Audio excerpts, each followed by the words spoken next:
Assalamualaikum warahmatullahi wabarakatuh. Alhamdulillahi rabbil alamin. Wassalatu wassalamu ala ashrafil anbiya wal mursalin. Nahmaduhu wa nasta'inuhu wa nastaghfiruh. Wa na'udzu billahi min shururi anfusina wa min sayyiati a'malina. Man yahdihillahu fala mudilla lahu wa man yudlil fala hadiya lahu. Rabbi shrah li sadri wa yassir li amri wahlul 'uqdatam min lisani yafqahu qawli. Amma ba'd. Alhamdulillah, bersyukur kepada Allah Subhanahu wa taala kerana dapat sama pada malam ini. Insya-Allah pada malam ini saya akan sambung perbincangan kitab 10 amalan ataupun 10 prinsip keselamatan, sebagai sambungan muka surat 31. Muka surat 31 ini masih lagi berkait dengan tafsiran ayat 82 surah Al-An'am. Cuba tengok muka surat 29. Diriwayatkan daripada Abdullah bin Mas'ud, muka surat 29 Ana Abdullah bin Mas'ud situ. Ni minggu lepas kita baca dah, cuma oleh kerana dia masih lagi berkait dengan muka surat 31 itu. Jadi diriwayatkan daripada Ibnu Mas'ud, kata beliau, bila mana turun ayat alladzina amanu wa lam yalbisu imanahum bizul ulaika lahumul amn wa hum muhtadun, itu sambungan ayatnya secara lengkapnya. Orang-orang yang telah beriman walam yalbisu imanahum bidzulm, dan mereka tidak mencampur adukkan keimanan mereka dengan kezaliman, mereka itulah orang yang mendapat keselamatan, selamat daripada azab Allah. Wahum muhtadun, dalam keadaan mereka mendapat petunjuk. Ayat itulah. Baik, kalau kita perhatikan dalam perbincangan lepaslah. Jadi bila turun ayat ini, kata Abdullah bin Mas'ud, mana sebahagian sahabat tu rasa beratlah, mereka rasa susah hati. Yang mana mereka menyangka bahawa zalim di situ maksudnya kezaliman biasalah. Mereka fahamlah apa maksud zalim, sebab kalimah zalim dalam bahasa Arab. Bila turun ayat ni mereka susah hati. Jadi nak dapat keamanan, keselamatan daripada azab Allah, mesti seseorang itu tidak melakukan kezaliman. Itu yang mereka faham. Jadi susah hatilah. Begitu. Jadi bila Rasulullah kata kepada mereka, ianya bukan seperti yang kamu sangka. Sebenarnya maksud ayat itu, maksud zalim yang dimaksudkan dalam ayat 82 surah Al-An'am itu perlu difahami sebagaimana kata-kata Luqman terhadap anak dia. Ni tafsir Quran dengan Quran. Kita menafsirkan ayat Quran dengan ayat Quran yang lain. Mana ayat yang dimaksudkan dengan kata-kata Luqman? Ayat 13 surah Luqman itu. Ya bunayya la tusyrik billah. Wahai anakku, janganlah engkau mempersekutukan sesuatu dengan Allah. Inna syirka, sesungguhnya perbuatan syirik itu la zulmun, benar-benar kezaliman azim yang sangat besar. Jadi Ibnu Mas'ud telah menafsirkan zalim itu, zalim dalam ayat 82 surah Al-An'am itu dengan syirik berdasarkan kepada surah Luqman ini. Jadi yang dimaksudkan zulm dalam ayat 82 surah Al-An'am, difahami zulm itu dengan makna syirik. Macam mana pemahaman itu? Dilihat kepada ayat 13 surah Luqman. Jadi maknanya seseorang yang beriman dan dia tidak melakukan syirik, fayakunul amnu min ta'bidil azab, maka dia selamat daripada diazab secara berkekalan. Jadi seseorang itu kalau dia beriman dan dia mati dalam keadaan tidak melakukan syirik, kalau kena azab pun dia tidak kekal dalam neraka. Baik, itu mengikut huraian Abdullah bin Mas'ud. Tetapi sambungan muka surat 31. Wa an Umar radhiyallahu anhu fassarahu bidzam fayakunul amnu min kulli azab. Tapi Sayyidina Umar radhiyallahu anhu dia menafsirkan zalim dalam ayat 82 surah Al-An'am itu dengan erti dosa. Dosa, dosa ni maknanya banyak dosa lah ataupun dosa besar. Jadi seseorang yang beriman dan dia tidak mencampur adukkan keimanannya dia tu dengan dosa-dosa besar, makna dosa yang tidak bertaubat. Kalau dia bertaubat, maka dia tu fayakunul amnu min kulli azab, maka dia akan selamat daripada setiap azab, makna tak akan masuk neraka. Tak akan masuk neraka. Jadi makna begitu. Kalau kita tafsirkan zulm seperti mana yang ditafsirkan oleh Ibn Mas'ud dengan zalim dengan makna syirik, maka kalau tak ada syirik tak akan kekal. Boleh jadi masuk neraka tapi tak kekal. Tapi kalau tafsir zalim itu dengan erti melakukan dosa, beriman dan tidak melakukan dosa, kalau melakukan dosa pun dia bertaubat, dia selamat daripada api neraka. Itu tafsiran Sayyidina Umar bin Al-Khattab. Baik. Gitu jadi ana pun tidak belak sebelah tu sebab di situ tu ada sedikit perubahan terjemah. Cuba tengok ana baca Arab dulu. Qala Syekhul Islam Ibn Taimiyah rahimahullah, "Walladzina shaqqa dzalika 'alaihim zannu anna az-zulma al-mashrut huwa zulmul 'abdi nafsihi wa annahu la yakunu al-amn wal ihtida' illa liman lam yazlim nafsihi." Fabayyana an-nabiy sallallahu alaihi wasallam lahum ma dallahum ala anna syirka zulmun fi kitabillah. Perhati molek ana nak sebutnya begini sebab hal ini penting untuk terjemah di belakang. Fi ni dia panggil harah ja asli. Tempat takluk dia dallal. Fabayyana an-nabiy sallallahu alaihi wasallam lahum ma dallahum fi kitabillah ala anna syirka zulmun. Gitu. Tu kalau kita susun semula ayat dia jadi gitu. Selepas ni ada sedikit perubahan terjemah lah. Baik. Wa hina idzin fala yahsulul amn wal ihtida'u illa liman lam yalbis imanahu bihadha az-zulm. Faman lam yalbis imanahu bihi kana min ahli al-amn wal ihtida' kama kana min ahli al-istifa' fi qawlihi thumma awrathna al-kitaba alladhina istafayna min 'ibadina faminhum zalimun li nafsihi. Baik. Sebelum kita pergi pada terjemahan sebelah tu, ana nak ulas semula ayat tadi. Sebab ayat tu pentingnya. Ayat muka surat 29. Mana ada kita cuba tengok semula ayat 29 surah Al-An'am itu, ayat 82. Alladzina amanu wa lam yalbisu imanahum bizulm ulaika lahumul amn wa hum muhtadun. Ayat tu nak dibincang ni. Kata Syekhul Islam Ibn Taimiyah tu. Orang-orang yang telah beriman dan mereka tidak mencampur adukkan keimanan mereka dengan kezaliman, mereka itulah orang yang mendapat keselamatan, keamanan daripada dihumban ke dalam neraka. Dan mereka dalam keadaan mereka mendapat petunjuk hidayah daripada Allah. Baik. Cuba tengok muka surat 32. Terjemah dia. Syekhul Islam Ibn Taimiyah rahimahullah berkata, orang-orang yang terasa berat ke atas mereka perkara tersebut, maknanya para sahabat yang rasa beratlah sebab dia tak faham kalimah zalim tu apa dalam ayat 82 tu. Mana ada puak kita tak buat zalim. Jadi nak dapat keselamatan daripada azab neraka mesti tidak melakukan kezaliman. Itu maksud ayat 82 surah Al-An'am. Jadi puak-puak kita ni kata sahabat, mana ada tidak melakukan kezaliman atas diri sendiri, mesti ada buat zalim, kecil besar tak kira. Baik. Jadi orang yang terasa berat pada mereka makna ayat 82 surah Al-An'am itu kerana mereka menyangka bahawa kezaliman yang disyaratkan ialah kezaliman hamba itu sendiri dan bahawa keselamatan dan petunjuk tidak berlaku kecuali kepada sesiapa yang tidak menzalimi dirinya sendiri. Mana ada orang yang tidak menzalimi diri dia sendiri? Dia rasa bimbang. Oh, mana tak lepas bapak kita ni? Macam mana nak dapat keamanan itu? Kena faham molek. Anak rasanya bapak kita ni dia tidak akan faham pada kalimah kezaliman yang disyaratkan. Itu mungkin tak faham.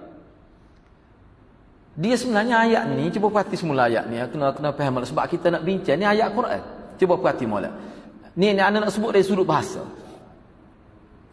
Ayat Al-An'am, alladzina amanu wa lam yalbisu imanahum bizulmin ulaika lahumul amnu wa hum muhtadun. Ayat ni dia panggil ayat syarat masyrut, dia panggil. Dalam bahasa Arab ni ada syarat, ada masyrut. Baik. Ni. Alladzina amanu wa lam yalbisu imanahum bizulmin, hak tu syarat. Syarat untuk ulaika lahumul amnu itu masyrut. Maknanya orang yang nak dapat keamanan, yakni selamat daripada api neraka, dia mesti tidak melakukan kezaliman. Jadi kalau anda terima dalam bentuk mafhum, ayat prosa biasa, jika seseorang yang beriman dan tidak mencampur adukkan keimanan mereka dengan kezaliman. Kalau ada tu dia panggil syarat. Kalau tidak ada perbuatan ni bagi orang beriman, dan tidak ada perbuatan mencampur adukkan keimanan dengan kezaliman, kalau tak ada perbuatan tu, ulaika tu maknanya orang panggil macam jawablah, barulah dia dapat keselamatan daripada terhumbai ke dalam api neraka. Baru dia dapat syarat nak boleh amnu. Al-amnu makna keamanan. Jangan silap faham. Al-amnu makna keamanan. Nak selamat daripada api neraka ni syarat dia tidak ada talbis, mencampur adukkan. Ilbas, albas yulbisu, ilbas mana tidak ada sifat tindakan mencampur adukkan keimanan dengan zalim. Barulah boleh dapat keselamatan. Itu maksud kezaliman yang disyaratkan. Kalau tak ada kezaliman baru boleh. Makna kalau ada melakukan kezaliman, maka dia tak akan selamat api neraka. Bila dipahas secara zahir begitu, sahabat takut. Berat lagu tu. Siapa apa kita hak tak ada melakukan kezaliman? Jadi nak boleh selamat daripada neraka, syarat ni tak ada kezaliman, tidak buat kezaliman. Siapa apa kita ni tidak melakukan kezaliman? Sebab dia faham kezaliman tu semata-mata dari sudut bahasa Arab. Padahal kezaliman yang dimaksudkan di sini makna syirik. Boleh faham daripada mana makna syirik? Dalam surah Luqman ayat 13 itu. Rupanya syirik zalim situ makna syirik. Bukan zalim dengan makna yang lain. Baik. Jadi maka Nabi, cuba tengok semula muka surat 32 tu. Maka Nabi SAW telah menjelaskan kepada mereka di dalam kitab Allah, menjelaskan petunjuk kepada mereka di dalam kitab Allah Ta'ala, bahawa syirik itu adalah kezaliman. Yang dikatakan syirik itu adalah kezaliman. Jadi makna bila sebut syirik itu makna zalim, jadi maksud zalim yang disebut dalam ayat Maidah itu makna syirik lah. Jadi Nabi memperjelaskan ayat 82 surah Al-An'am itu, Nabi jelaskan dengan ayat Quran juga. Ayat Quran dalam surah Luqman ayat 13. Tu. Jadi kena ubah terjemah tu. Kalau orang ngaji bahasa Arab, fi kitabillah tu, fi tu haraja asli tepat takluk dia dalla. Tepat takluk dia dalla. Jadi di dalam kitab Allah tu kita letak ni untuk terjemah lah, baru boleh faham berdasar kepada nahwu itulah. Maka Nabi SAW telah menjelaskan petunjuk pada mereka berdasarkan kitab Allah Ta'ala, itu makna fi itu, bahawa syirik itu adalah kezaliman. Bahawa syirik itu adalah kezaliman.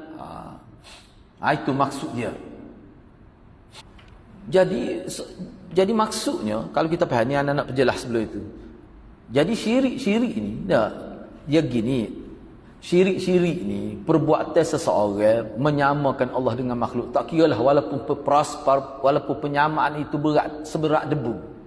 Boleh jadi kita tak akan faham. Sebab orang kita bila sebut zalim ni mana, dia buat nanya kat orang, dia tipu duit orang, dia tipu tanah orang, dia pukul orang. Mungkin dalam itu makna zalim. Sebab syirik ni dia tak ganggu orang. Syirik ni dia tidak merampas harta orang. Seolah-olah syirik ni macam kesalahan peribadi gitu ya. Itulah yang maksud menzalimkan diri sendiri, walaupun dia tak khianat kat orang. Dan itulah sebenarnya kita kata perbuatan menzalimi diri sendiri yang paling berat. Apa tu? Buat syirik dikatakan menzalimi diri sendiri, dan itulah sebagai perbuatan zalim yang besar. Sebab perbuatan itu seperti menghumbankan diri dia dalam neraka dan menyebabkan jadi kekal dalam neraka. Patutlah kata syirik itu merupakan perbuatan zalim atas diri sendiri yang paling besar. Sebab apa? Dengan sebab syirik itu dia menyebabkan dia jadi kekal dalam neraka. Tu mengikut Abdullah bin Mas'ud. Tapi kalau mengikut Sayyidina Umar, dia kata syirik yang maksudkan zalim situ buat dosa.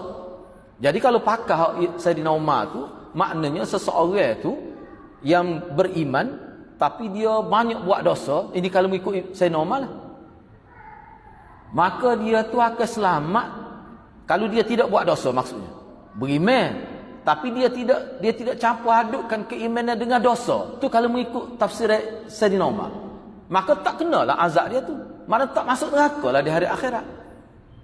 Walaupun mungkin dosa tu ada, tapi tak banyak dosa tu. Itu kalau tafsir Sayyidina Umar, maknanya tak kena azab. Tapi kalau mengikut penafsiran Abdullah bin Mas'ud, dah seseorang yang beriman dan tidak mencampur adukkan dengan kezaliman itu maksudnya syirik.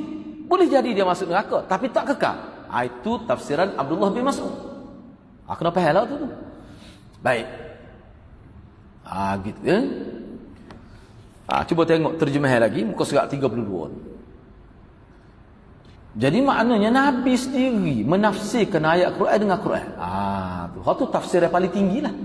Mana kita memahamkan satu ayat dengan menggunakan ayat lain. Quran berlaku. Baik.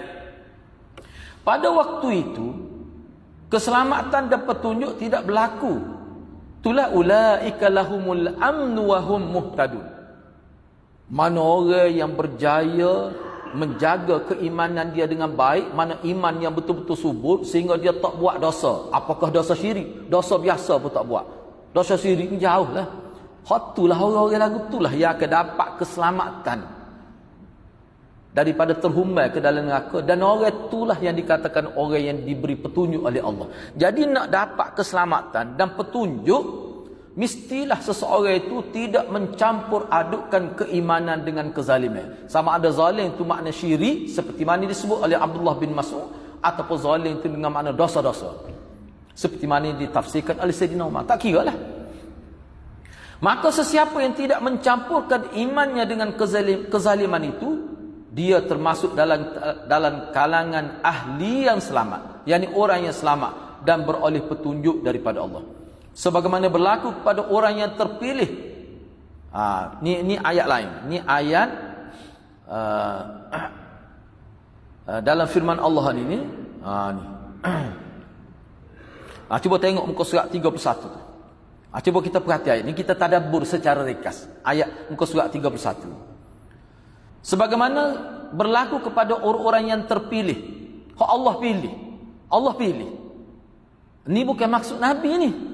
Mana orang lain selain daripada Nabi yang juga merupakan pilihan Allah. Orang-orang baik. Sahabat. Ataupun kita kata inilah wali-wali. Orang-orang baik lah. Cuba kita tengok. ثُمَّ أَوْرَثْنَا الْكِتَابَ الَّذِينَ اصْطَفَيْنَا مِنْ عِبَادِنَا فَمِنْهُمْ ظَالِمٌ لِنَفْسِهِ. Apa maksud dia? Cuba tengok muka surat 32. Kemudian kitab itu kami wariskan kepada orang-orang yang kami pilih di antara hamba-hamba kami. Lalu di antara mereka ada yang menzalimi diri sendiri. Jadi orang yang Allah pilih, Allah tinggalkan. Mana kita kata bila Nabi meninggal, mana kitab itu diwarisi oleh orang-orang terpilih di kalangan umat di zaman Nabi. Baik. Walaupun mereka sudah terpilih, tapi ada juga di antara mereka yang menzalimi diri mereka sendiri. Allah pilih dah. Tapi tak terlepas daripada dosa juga. Ada buat dosa. Moga mereka bukan maksum. Moga mereka bukan Nabi. Mereka bukan Rasul. Baik. Kenyataan dalam ayat ini menunjukkan bahawa seseorang, ana baca sinilah, dan ini tidak menafikan bahawa salah seorang dari mereka dihukum dengan sebab menzalimi dirinya sendiri jika tidak bertaubat. Sebagaimana firman Allah, maka barang siapa yang mengerjakan kebaikan walaupun sebesar zarah, nescaya dia akan lihatlah ganjaran dia. Dan sesiapa yang mengerjakan kejahatan walaupun sebesar zarah, dia akan lihat juga balasan dia. Surah Az-Zalzalah. Maksudnya gini, sebelum kita pergi kepada poin seterusnya. Sebenarnya dalam ayat ni, thumma awrathnal kitab alladhi nastafaina min ibadina faminhum zalimun li nafsihi, ayat ni ayatnya Orang baik, hak kita panggil orang baik, orang terpilih dah tu. Sungguh-sungguh kita anggap dia tu wali, tetap dia ada buat salah. Tak boleh lari tu. Mana perbuatan menzalimi diri sendiri mesti ada berlaku. Jadi maknanya dalam ayat ni perbuatan menzalimi diri sendiri itu bukan syirik situ. Perbuatan dosa. Jadi ayat ni summa aurasnal kita ni menzalimi diri sendiri. Hak ni lah sebenarnya hak sesuai dengan pendapat Sayyidina Umar. Menzalimi diri sendiri dalam kitab ni, dalam maksud summa aurasnal kitab tu orang terpilih tiba-tiba melakukan kezaliman atas diri dia sendiri. Hak ni maksudnya orang buat dosa. Bukan kata dosa syirik tu, dosa-dosa lain. Bukan kata bila terpilih tak buat dosa, mesti ada dosa. Baik. Jadi maknanya boleh jadi mereka dihukum oleh Allah dengan sebab buat dosa, walaupun mereka sudah terpilih. Itu maksudnya. Tapi semua itu kalau mereka tidak bertaubat. Jadi bila buat dosa, boleh jadi dihukum, boleh jadi tidak dihukum. Yang dihukum tu yang macam mana? Orang baik dah tiba-tiba buat dosa, boleh jadi dihukum. Kalau dia tak bertaubat. Orang baik dah tiba-tiba buat dosa, tidak dihukum. Mana kalau mereka bertaubat. Jadi maksud ayat tu kena lihat kepada ayat zalzalah. Siapa dia buat dosa, buat kebaikan walaupun sebesar zarah, dia akan lihat. Siapa buat dosa pun gitu juga walaupun sebesar zarah, dia akan tengok balas saja kalau tak bertaubat. Tapi kita nak bincang sini, kalau mati dalam keadaan zalim, zalim tu maksud syirik. Tu dia maksud dalam ayat tadi. Mati dalam keadaan melakukan kezaliman, dia tak akan dapat keselamatan daripada terhumbai dan neraka. Zalim situ makna syirik. Melakukan syirik kemudian tak bertaubat. Hak ni hak kita nak bincang dalam prinsip pertama ni. Siapa jadi kekal dalam neraka tu? Mati dalam keadaan bawa dosa syirik akbar. Hak itulah hak poin pertama ni. Baik.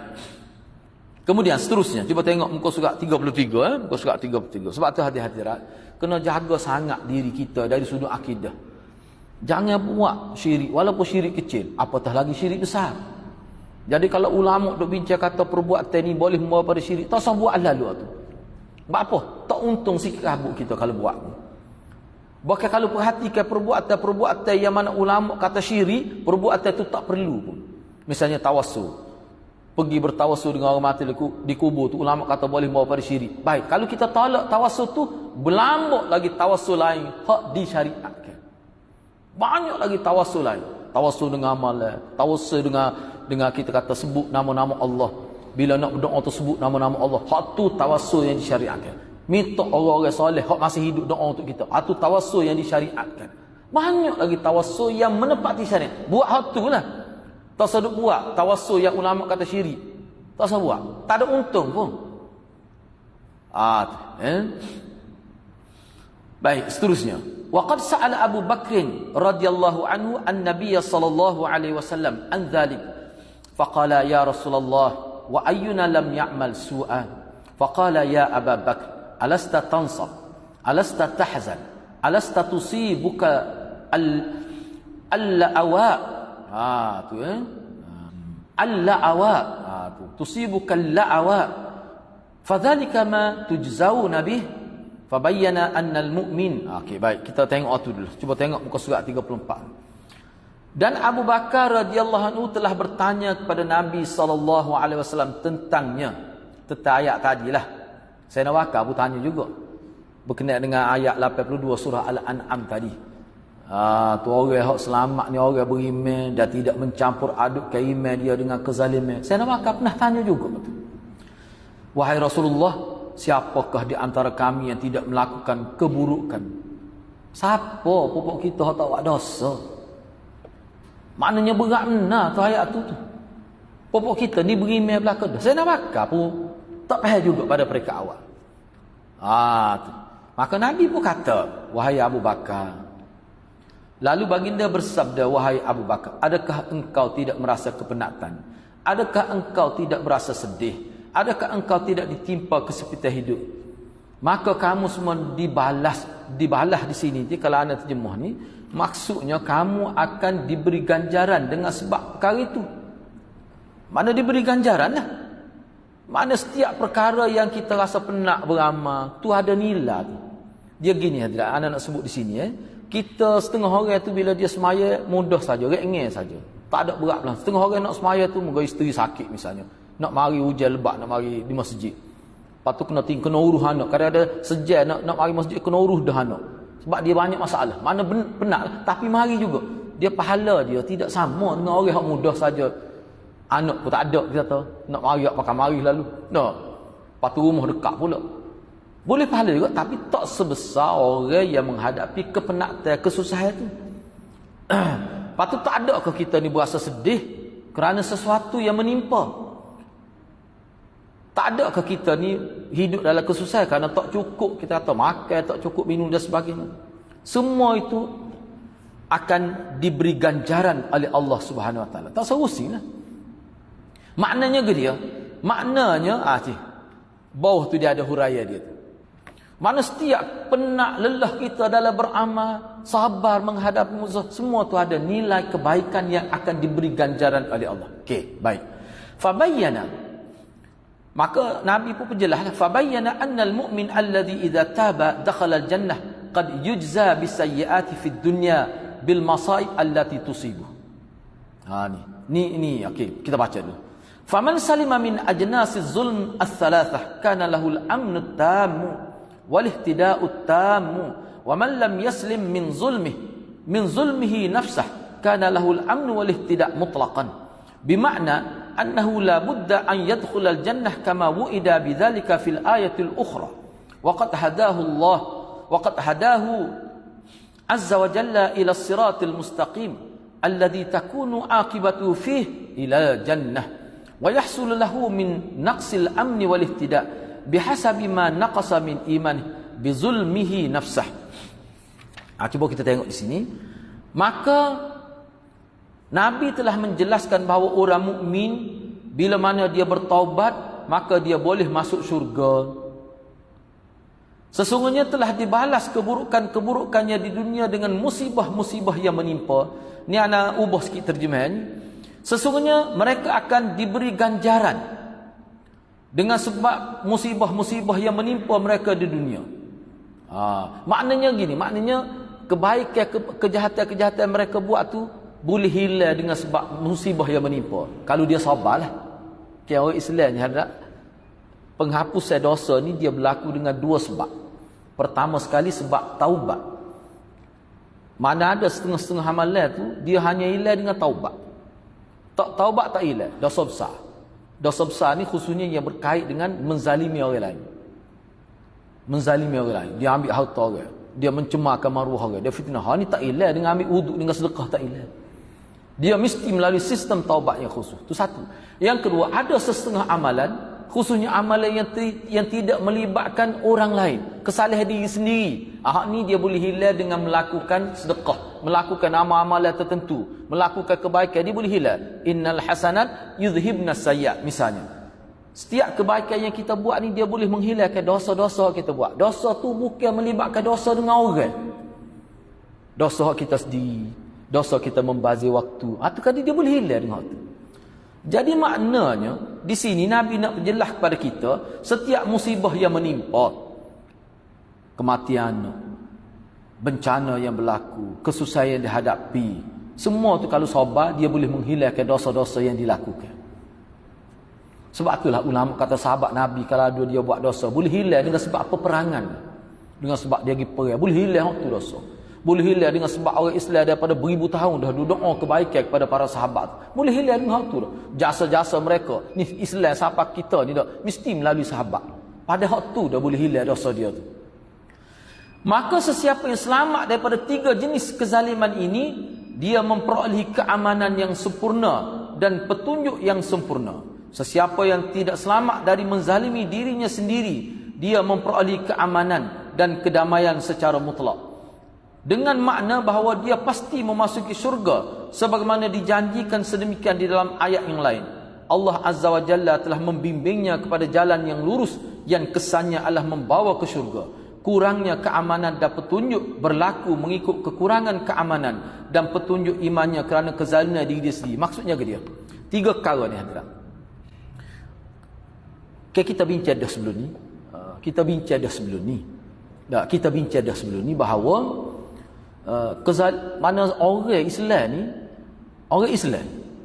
Kalau dia melakukan kezaliman, zalim itu kalau dengan makna syirik, dan dia tidak bertaubat dengan syirik itu, mati dah kata, ni orang Islam ni memang dia tak selamat daripada neraka, dan dia tak boleh keluar daripada neraka. Sebab dia mati tidak Islam. Asalnya Islam. Lagi orang Islam. Dan dia ni Islam, tapi dia banyak melakukan dosa. Mati dalam keadaan setengah-setengah tu tak bertaubat daripada dosa. Tapi dia masih Islam sebab dia tidak melakukan. Ni dia selamat daripada kekal dari neraka. Boleh jadi dia masuk neraka tapi tak kekal. Satu lagi maknanya orang Islam juga. Dia ada melakukan kesalahan, tapi kesalahan itu kesalahan kecil. Bukan kesalahan besar pun. Dan kesalahan dia tu boleh hilang dengan kebaikan yang dia buat. Maknanya berlaku perubahan dalam hidup dia. Walaupun dia buat dosa, tapi dosa dia tu mana dia bertaubat. Dan kalau ada kesalahan-kesalahan kecil, dia boleh hilang dengan perbuatan-perbuatan baik dia. Ni orang Islam ni boleh jadi dia tak masuk neraka. Tu masuk syurga. Boleh jadi juga. Dan kalau kita tengok dalam hak lain, ada disebut pula bahawa mana orang Islam ni ada setengah tu tak melalui proses hisap pun. Ni hak ni tak ada langsung syirik kecil pun tak ada, syirik besar lah tak ada. Tak terlibat pun dengan syirik-syirik kecil ni. Hak ni iman dia tahqiq sungguh iman dia. Hak ni para anbiya, mursalin, siddiqin, syuhada dan sebagainya tak masuk ke mahkamah Allah. Tu masuk syurga. Ada juga berlaku begitu. Jadi maknanya gapo hadirat kita sebelum kita, sebab kita habis di sinilah. Mungkin di selepas hari raya ni maknanya kita bincang prinsip yang kedua. Maknanya kesimpulan yang saya boleh buat, kita kena faham bahawa orang Islam ni dia boleh juga jadi terhumbai dalam neraka. Dan orang Islam yang terhumbai dalam neraka ni ada yang kekal. Kekal ni bila hak kekal ni dia telah merasakkan tauhid dia sebelum dia mati. Mati dalam keadaan tauhid rasa. Mati dalam keadaan akidah tauhid rasa. Ni tak ada maaf lah. Tak ada maaf lah. Kekal dalam neraka. Na'udzubillahi min dzalik. Ada juga orang beriman ni masuk neraka tapi tak kekal. Masuk neraka tu kerana kesalahan tu banyak. Tak dapat syafaat pula daripada mana-mana pihak. Boleh jadi masuk neraka tapi tak kekal. Apa tak kekal? Sebab tak ada melakukan perbuatan kafir. Tu mati dalam keadaan tidak tauhid tu ada, tak kafir. Kafir yang paling berat ni kafir syirik lah. Kafir biasa pun tak ada. Selain daripada tu mana orang Islam hak tak masuk neraka. Tak masuk neraka pun ada pembahagian dia pula. Hak tak masuk mahkamah Allah langsung terus masuk. Ada setengah tu masuk mahkamah Allah. Keputusannya selamat daripada neraka. Kadang-kadang ada juga keputusannya tak selamat daripada neraka, tapi ada syafaat. Nabi bagi syafaat ataupun Allah bagi syafaat direct pada dia, ataupun mana-mana pihak yang diizinkan oleh Allah bagi syafaat. Ada juga berlaku gitu. Macam-macam berlaku. Jadi kata kunci dia apa? Tauhid. Mati dalam keadaan tauhid tidak terbatal. Hak tu yang penting kena jaga hadirat. Sebab tu dalam perkara yang boleh merosakkan akidah, tak usahlah hadirat kita duduk main-main. Lebih baik kita hindari. Bila ulama kata hak ni boleh mau pada syirik, walaupun ada setengah kata dak, ulama kata tak syirik lagi, bahari lagu tu kena tinggal tu. Tak usah kecek banyak. Kalau nak kecek banyak kan, ulama mana kata gitu? Banyak cerita lah pula ni. Kalau perkara yang ulama kata perbuatan ni bahaya, ramai ulama dulu pun kata syirik ni boleh mau pada syirik, tak usah buat tu. Tak usah buat. Maknanya dia kena perhati molek aja. Sesuatu ni poin besar.